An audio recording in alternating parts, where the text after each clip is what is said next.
Let's get out west to CNBC's MacKenzie Sigalos, who has all the details from the scene. Looks like quite a scene indeed, MacKenzie. Hey there. So it's a full court press from the Trump White House at Bitcoin's biggest event of the year.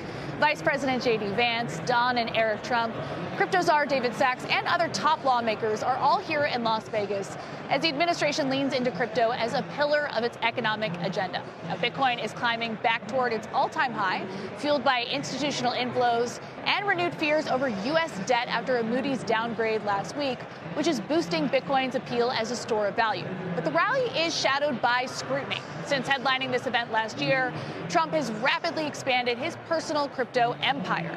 Trump media just raised $2.5 billion to build one of the largest corporate Bitcoin treasuries, and shares dropped 10% on the news. The family is now tied to 4 crypto tokens, each structured to funnel up to 80% of profits to Trump-linked entities. Now, that includes a UAE-backed stablecoin and a meme coin that helped bring in $148 million at a donor gala last week before crashing, leaving hundreds of thousands of investors in the red. Now, with Congress advancing stablecoin legislation, Trump's team is pitching it as a way to extend dollar dominance, while Democrats call for ethics probes and warn of deep conflicts of interest. Now, it all sets the stage at Bitcoin 2025 as Wall Street reportedly explores a unified digital dollar, and stablecoins surpassed Visa and MasterCard with $28 trillion in volume last year.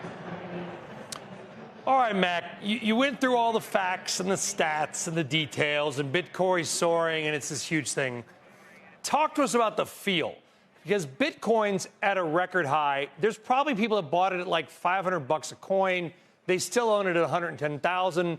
You've got all these heavy hitters there. This has sort of quickly and quietly become one of the biggest and most important conferences in the world. What's the vibe like? I've got to imagine it's pretty doggone good, considering a lot of people there have gotten really, really rich the last few years.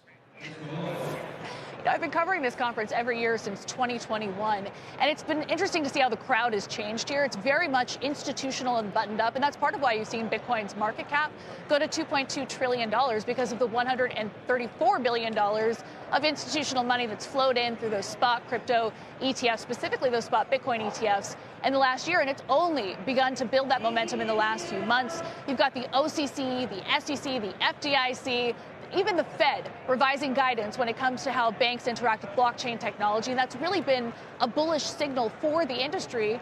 And so when you talk about the vibe on the ground here, so much of it just has to do with optimism around Wall Street getting skin in the game. You've got the Wall Street Journal reporting that some of the major banks, Bank of America and Citi among them, are looking at launching a unified digital dollar. And that's also what's very interesting, Brian, because it used to be purely talk of Bitcoin at this conference.